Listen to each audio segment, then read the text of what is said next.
Hello and welcome to From the Coach's Desk. Today we're going to be speaking to the founder of Digitalina, Alina Islam. Digitalina is the performance marketing agency for SMEs. They've been consulting and coaching for the last 5 years. They've worked with well over 70 clients, and they have been laser focused on getting businesses, getting their clients ROI on their spend on digital ads. But in a world of bots, scam artists, and AI, what is the future of digital marketing? Today, we're going to be diving into the topic of trust in digital marketing, specifically the decline of trust. Alina, thank you for being with us. Hey, thanks so much for having me. Appreciate being here. Super excited to have you on. I'm going to start off with a very direct question. Okay. As a business owner, it's getting harder and harder to trust marketing agencies at face value. Mhm. Let me start off with a simple question. Why should I trust you? Not you as Alina, you I vouch for, but as a marketer, why should I Yeah, trust you? sure. That's a great question. So here's the thing. We've talked to so many business owners over the last couple of years, and I really find that it's becoming harder and harder to vet marketers because the barriers to entry have become so low to become a marketer. Anyone can become a self-taught marketing guru overnight by taking a couple of online courses and certifications. So, that question of why should I trust you? I would put it sort of back to a bit of the business owner as well and say, you really need to be very careful in terms of understanding what type of experience someone needs to have and doing a better job with vetting. Because anyone can say, I have a Google Ads certification, I've worked with X and X client. But if you sort of take it at face value, then you're more likely to get burned. So you do need to do a bit more of a thorough investigation. The second part of trust of why should I trust you really boils down to expectation setting as well.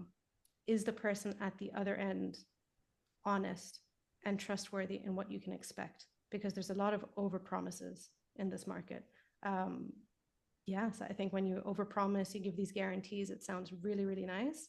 But at the end of the day, that to me is a bit of a red flag. And we can talk about a lot of red flags because, we'll discuss that. But I think trust comes down to those two things, like the experience in vetting someone and then how truthful they are with expectations. And if you sort of start from there, then you're more likely to find more trustworthy people.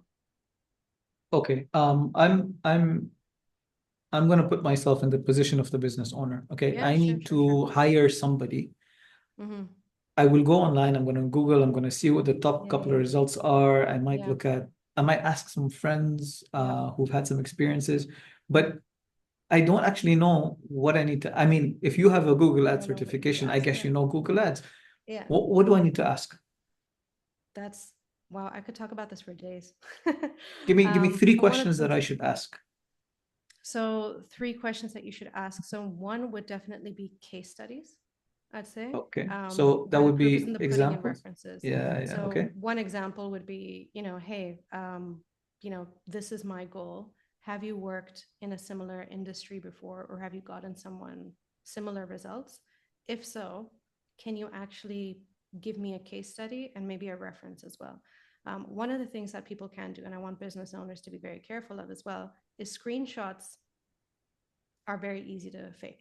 There's a lot of ads that I see right now too, right? People showing like return on ad spend of like 10x or whatever it is, or some fudged Shopify account of like I earned this person like $1 million over the last 1 month. That's very easy to fake, guys. I think anyone could sort of do that in Photoshop. So you need to move beyond screenshots and say, give me an actual business, show me their case studies. Would you be comfortable with me calling that person and asking? Um, if you've been a good marketer, there will be people who vouch for you.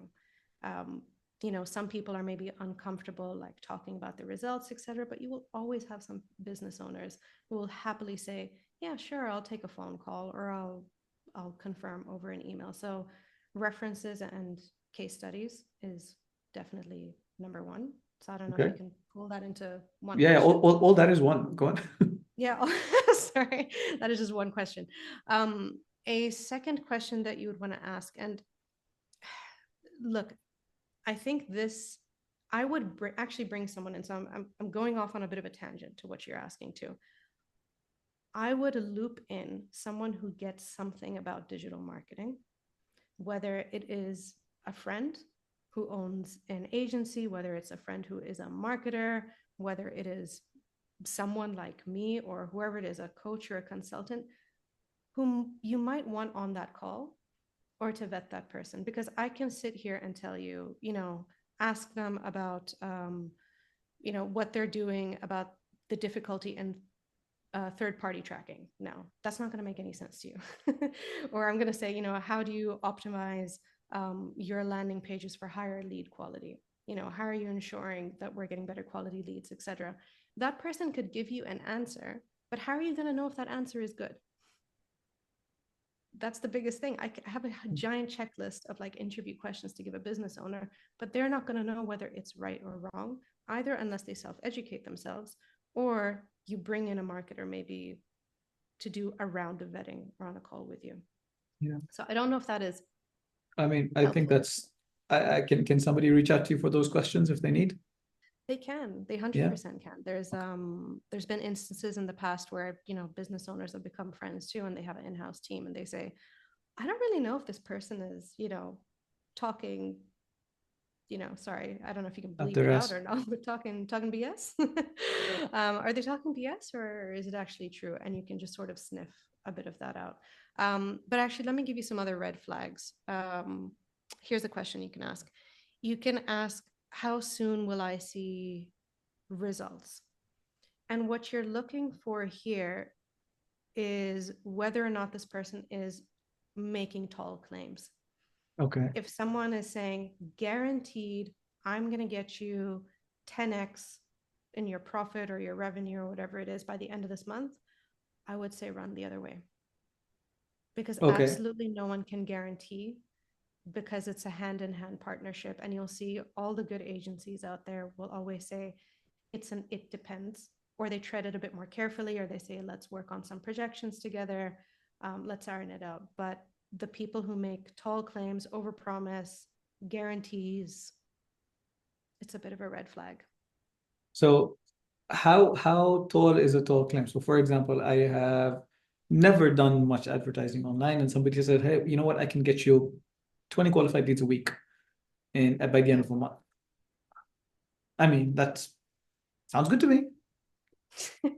So I would say it would have to depend on the industry and your budget. Like there's so many variables. So I think the thing you want to look for is this person a critical thinker, or are they saying yes to you immediately on the first call? Okay, now that That is is that is a nice one. Okay. Yeah. So you want to ask someone, because let's say if someone comes to me and they say, well, how many leads are you going to get? I'll always say, okay, well, let's take a look at your marketing ecosystem first. Do you have a strong brand? Do you have brand presence? Do you have a new ad account? Do you have an old ad account? Is there a pixel warmed up? Do you have a database that we could work with to start with? Um, do you, yeah, do you actually have content that we're going to be able to use? How much budget are you willing to put towards this? Because if someone says, I'm only going to spend 1,000 dirhams a week, I can't promise that, or 1,000 dirhams a month. I can't say that they're going to get much out of that.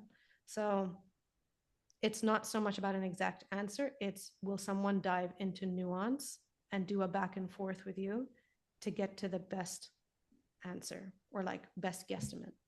Okay.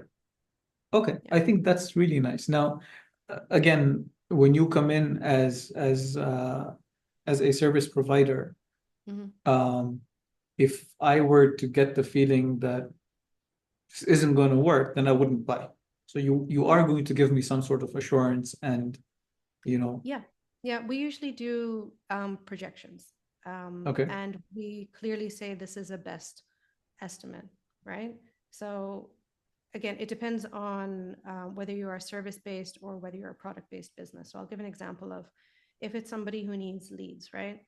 We can definitely project based on past experience, the industry, a rough, let's say, cost per lead and a number of leads that you're going to get. But doing a guarantee on revenue is completely out of an agency's hands, because it's the sales team, right? It's the client's team. We can get all the best leads in the world, let's say for you, for Kaizen, right? And say, here you go, 100 qualified leads. But if you sat on them too long and you didn't call them and you went on vacation with your family and then, you're like, sorry, I'm getting to them now, or you did a poor job on the call. Even if you got back to them fast, you had a terrible call, or it's a complete, they're not the right type of person, or it's not the wavelength isn't right. That's out of our hands. I can't tell you how much revenue you're going to make. Yeah. And that's where some people fall into the trap, Yeah. where they say, oh, this agency has promised me that I'll make like 100K. How? If it's a service-based business? With an e-commerce, or let's say online products. So that is a little bit more predictable, I would say, because you are able to control all the way up until the purchase. But again, there's seasonality, there's fluctuations, there's worldwide events, et cetera, that may happen. Hey, COVID could happen, right? Or something like that. So it's a little bit out of your control. And there's a partnership there too, in terms of the e-com site. The client needs to make sure their products are in stock, that they didn't change the pricing, that their website doesn't suddenly crash, that the speed is correct as well. So it's always a bit of a hand-in-hand partnership. So Yeah. you're always going to give some projections. Of course, you want to give some reassurance. When we bring on a client, we say, this is our best guess of what we think is going to happen. And let's track that together every week or month and make sure it's an upward trajectory. If it's not, you're going to fire us for sure. But yeah, hard guarantees, pretty difficult. Hard guarantees are a red flag. Hard guarantees, I'd say in terms of revenue, for a service-based business, is a red flag. I'd say after working together with a client on lead gen, you could do a guarantee for a number of leads if you'd like. We don't operate that way. I know a lot of other people don't, because it's always going to fluctuate a little bit up and down, and that's okay. E-commerce as well. I've seen people do guarantees, but they usually control a lot of what's going on the site too. They usually have conditions. It's like a guarantee. Yeah, by the way, guys, so this is great. For any business owner watching, whenever someone does do a guarantee, there's fine print. So here I am saying, oh no, don't do guarantees, and it's a red flag. It's okay if you go for someone if they say guarantee, but you have to ask for the conditions. They usually have about 10, 12 different conditions. We guarantee if X, Y, Z, etc. is covered off at your side, client. And you kind of end up in the same camp. Yeah. At the end of the day. Okay. So when I sit down with you, you'd understand what it is that I'm looking for. You'd give me your projections. I understand that this may or may not work. It feels like there's a lot of the pressure and the penalty of making a mistake is very much on the business, right? As a client, if I get this wrong, I'm the one that's gonna end up losing money, losing time. Maybe I'm missing my season. How do I protect myself? I mean, it's 50-50, I'll say. I'd say it's not, mostly on the, I mean, yes, your ad spend is going into it. So I guess you do have higher repercussions, right? We would lose a client if we fail, but on your side as the business owner, you're paying the fees, you're doing the ad spend. The way to protect yourself from that is making sure you're well prepared. I would say most, honestly, 80-90% of discovery calls that I have with new clients, I feel that they are often they don't fully understand what is going to be required from a time and effort perspective in order for them to have the payoff. So for example, a client that needs leads, they need to ensure they can actually handle the volume of leads that are coming in. That is huge. We've seen that so many times, where if you're getting 100 leads a week, suddenly you're like, oh man, I just had this one person who wears multiple hats, who's doing admin at the front desk, and she can't keep up with the volume of leads that are coming in. These people haven't been called in like a week or two. I'm so behind. And then it's this awkward conversation of, okay, well, what are we going to do? You have to get a salesperson, or do you want to stop the ads? So instead of getting to that point, I think whenever you bring on a marketer for ads or for anything, absolutely anything, make sure you understand the full time investment that's required, the manpower that's required, and the cost as well, all of those things, and make sure you're set up and good to go. I would rather that someone wait and get themselves sorted for about a month and then kickstart ads. There's so many times we tell people, just you're not fully ready. Please Yeah. do X, Y, and Z. You have this homework, do it, and then let's start. Let's start Okay. running ads. Okay. So Mhm. there's a standard sort of, or not standard. There is a unfortunately a lot of over promising and under delivering that goes on Mhm. from the agencies. Yeah. So let's say we understand that it's not guaranteed, but there's Mhm. solid projections. As a business, I know what I need to do to be able to best prepare. Um, what would I need to give besides the money? What do I need to give to an Yeah. agency to be able to Sure. make sure that they can best perform? Okay, that's a great question. So number one, I would say you need to give them your time. In terms of you'd be surprised. There's some people that you start with and then I haven't been able to get on a call with them in about 4 or 5 months. But, Like I hired you. I and mean, what more do you want me to do? Like, just I yeah, yeah, hired yeah. you. Just do But it. that's the thing. That's exactly how a lot of business owners feel because they're so busy in their day to day. They're just like, Yeah. okay, you agency now, take care of it and do it, and I have other things to do. Mm-mm. It is a commitment on your end as well. Do you have, let's say, an hour to spare every single week to talk to them, or do you at least have a CMO or a marketing manager or someone in place? So if you are a big enough company, I find this isn't an issue because there's a marketing manager that we are talking to.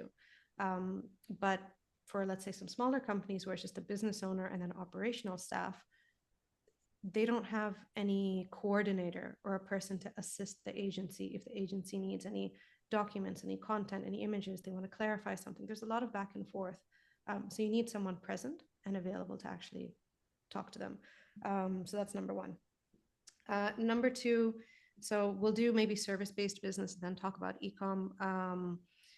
If you are a service-based business, you of course need a dedicated salesperson. And I would say a huge mistake business owners make is not having a dedicated person. They have an admin staff who has no incentive to make calls and book meetings for you. It's just another task on their task sheet that they just want to get over and done with. Their salary doesn't change. They're not on commission. It's a chore and it's a drag for them because you, the business owner, decided, I want to run these ads. You're going to call these leads. Your receptionist doesn't care. And like, okay, fine. Another thing, oh, someone didn't pick up. I don't care. Move on.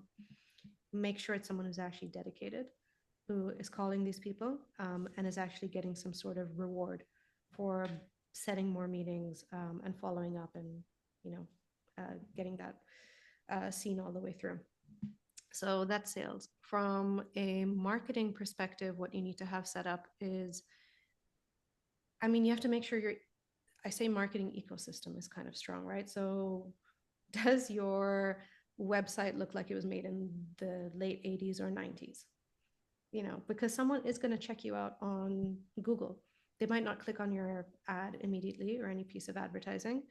They'll check you out. And if you look kind of sketchy and old school, they're not going to go with you. Is your social media presence active or is it dead? It does not have to be perfect. That's fine. But was your last post something that just said Eid Mubarak in the year 2000? You know, or is there actual engagement? They want to see that you're a living, breathing company. Do you have some good Google reviews? You can do that as well. Um, Content is huge. I always say your agency can help you with that, or your marketer. They can shoot content with you, that's fine, but you need to actively invest in that too. So many business owners, let's say when they're starting ads, they think, oh, I'm going to pay for ads.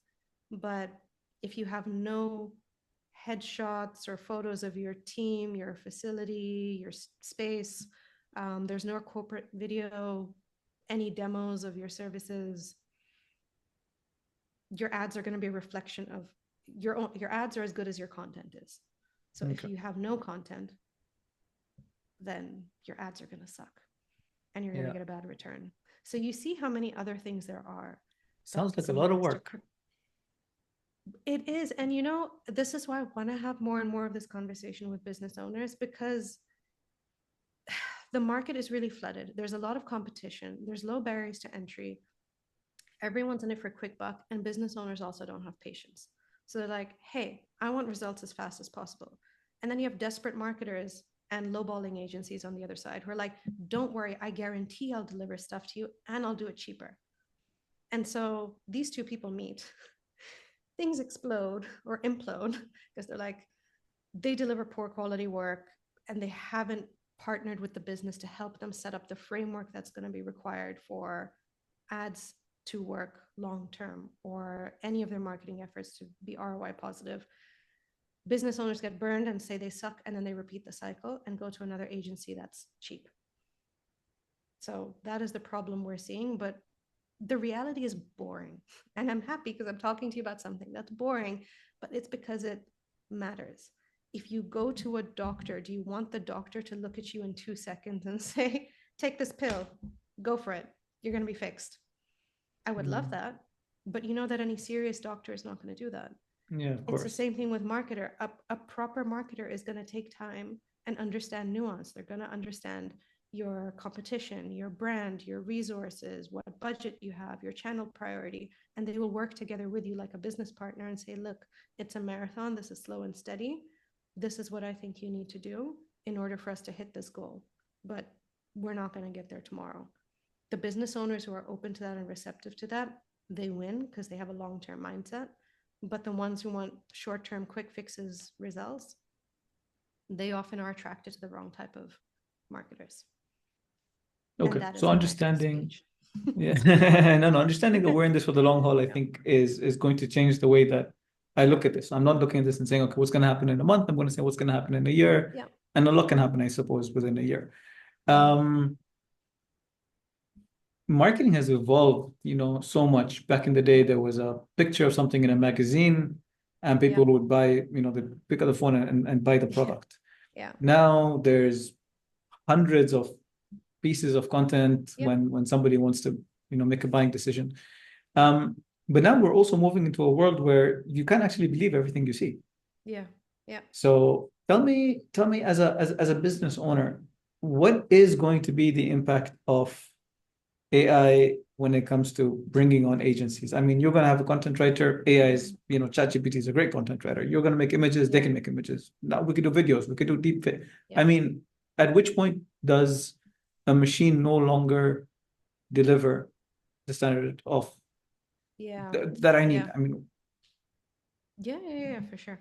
So I think what you're talking about is definitely, so it's called ad fatigue, right? We are bombarded right now with too many ads. There's blurred lines between what is real and what's fake, and it's just this constant bombardment. So already people are tuning out, right? It's harder and harder to get attention. So I'll get to the AI part in a bit, but I think just overall as well, you need more. I think the brands that will win now are the ones that do storytelling well, that focus more on building their brand and building that trust and building some community. So yeah, I think business owners need to start looking a bit more and more around that. And that's something that I think AI can't touch, right? Because and those are the ones going to stand out because it's so easy now for everyone to use ChatGPT and use it for your Instagram captions and create a free ebook and blah, blah, blah. But what AI can't touch, let's say, is a grassroots pop-up event that you do with the community. What they can't touch is, and AI is still not good at this, right? When it comes to copywriting, it's good for like researching and giving you the structure of a post. But I feel like I can tell quite well now when something is using AI or not. It's very robotic. But the ones that stand out. This is a deep fake version of me, by the way. Just oh my God, you're not worth a second. You got me. The ones that will stand You're looking out. for like that. Sorry? You were saying the ones that will stand out? The ones that will stand out have that human, it has personality, right? And I don't think AI is going to have that personality, at least not yet. That human touch, that creativity, the ability to tell a story. I mean, just an example, even for my LinkedIn posts, let's say that I do, right? I feel like everyone is on this LinkedIn treadmill now as well. You build your personal brand, you have to post regularly, etc. I do use ChatGPT and AI to help come up with, let's say, some structure or some ideas, but then I weave in my own stories with it too. Or sometimes I just have the times where I just have a brain fart, or not a brain fart, like a brain, like an idea or a spark, where I don't use any tool and I just tell a story, they always do better. They always, always, always do better. It's reflected in the analytics. People just engage with it more. So I think that's what businesses have to really do now is keep as well. And actually, one more thing to just touch upon. What you'll see, I come from the ads world, so I guess I'll talk a bit from more from that perspective. But you'll see that user-generated content is doing much better now. Do you know what you know what user-generated content is, right? Like just someone on their iPhone making a selfie, like, "Hey, I'm using this product. It's super cool." There's a reason why that's performing well. It's because people are craving something that is more real. And you can tell when someone, even there's an AI generated video, I see those, I skip past those. People are looking for something imperfect, raw, real, because again, it comes down to trust. People want that in their marketing. So user-generated content is I'm basically asking a favor from my users, right? For them to create content that's going to. Yeah. I mean, you could, again, it could be someone in your business if you wanted to. Yeah, like some young Gen Zs, you're like, "Hey guys, can you just shoot this content as if you're a user?" It could actually be a real testimonial from a client. It could be an influencer collaboration as well. So yeah, that's user-generated content. Yeah. Okay. So you said brands that will win are the ones that do storytelling, brand building, and community building. You talked to the storytelling, I think brand building, most people should be able to understand. Tell me about community building for businesses that are in, let's say, in a space where they aren't personal, like they're there to do a service, cleaning companies or I don't know, stationery brands or my accountant, right? I mean, I love my accountant, but I don't want to chill with him, right? There's no community that I'm seeing. So tell me about community. So, I mean, I'll give you an example. So your accountant, let's say, right? They don't necessarily need to create their own community, let's say, but maybe they can partner with other similar communities, if that makes sense. So like if let's say there's a business networking community, but they're there with their brand to offer advice, educational workshops, do tutorials, etc., do maybe webinars like these, right? Or podcasts. It's kind of what I'm doing right now with my brand as well, right? So I think because there's a sea of digital marketers out there, a sea of accountants, how are you going to stand out? Well, partially your personal brand and then partially what communities you're taking part in and supporting if you can't create a community by yourself too, if that makes sense. Cleaning companies, that's an interesting one. Yeah, look, I don't have, maybe I'll have an idea after this and I'm going to send it to you of something super unique that you can do in some event around like cleaning. I don't know. But again, I think it's, okay, here's an idea. Cleaning company, what if the way to differentiate yourself was by telling the story of the maids that come? What if on their website or their Instagram, it's a good idea, I just came up with it. If you had, instead of just 30 dirhams an hour, get a maid, we're the best. You had, hey, here's Maria. She has 3 kids in the Philippines. Here's her story and what it means every single time you give a tip or, you talk to her or you offer her something to eat or drink after she leaves. And imagine if a brand's Instagram was just full of that, these real human, heartfelt stories about the people behind the business. It's not a community around cleaning, but you are creating an emotion around that brand and getting people to care about that company, and it's real. I think that is beautiful. That is really nice. Hashtag Someone cleaning should companies. use that right now if they have a cleaning company. Kind of what to do it. Yeah, no, that is brilliant. Okay. So storytelling, brand building, community building. Now some of those will be via a digital medium, but it almost sounds like there's a large offline component, Yeah. like non-digital component to marketing these days, which is actually quite funny. I mean, we went super digital Yeah. and now we're almost going less so. I feel so. I don't know if others agree or not, but I don't know. I've seen it with some other business owners as well. I do think that a bit more like grassroots human interaction is becoming more popular. I think people have certain fatigue now, not even just with, let's say, I mean, look, there's so much competition, like with your ads, with blog posts, I'd say like SEO content. Oh my God, it's everywhere. What else? I think just the amount of, oh my God, ebooks are Mhm. getting done. You're still in a nice space, I think, with podcasts. And I know this might be for your inner community, so that's fine. But I think we're going to reach a point with podcasts at some point too. I think that's still sort of a nascent ish market right now. Not enough people are doing it, and they should. But I think, yeah, the more and more we go offline again and just meet people, Yeah, I think there's something there. I think there's yeah. something there. Yeah. Okay. So I think let's wrap up for today. So Okay. B2B marketing has a pretty marketing agencies don't have the best reputation. Um, and yep, there's a lot of scam artists. There's a lot of people who I guess are trying it for the first time. They're just amateurs. Mm, mm. They're not bad people. They're just inexperienced. They don't quite know what they're bringing to the table. Yeah. Yeah.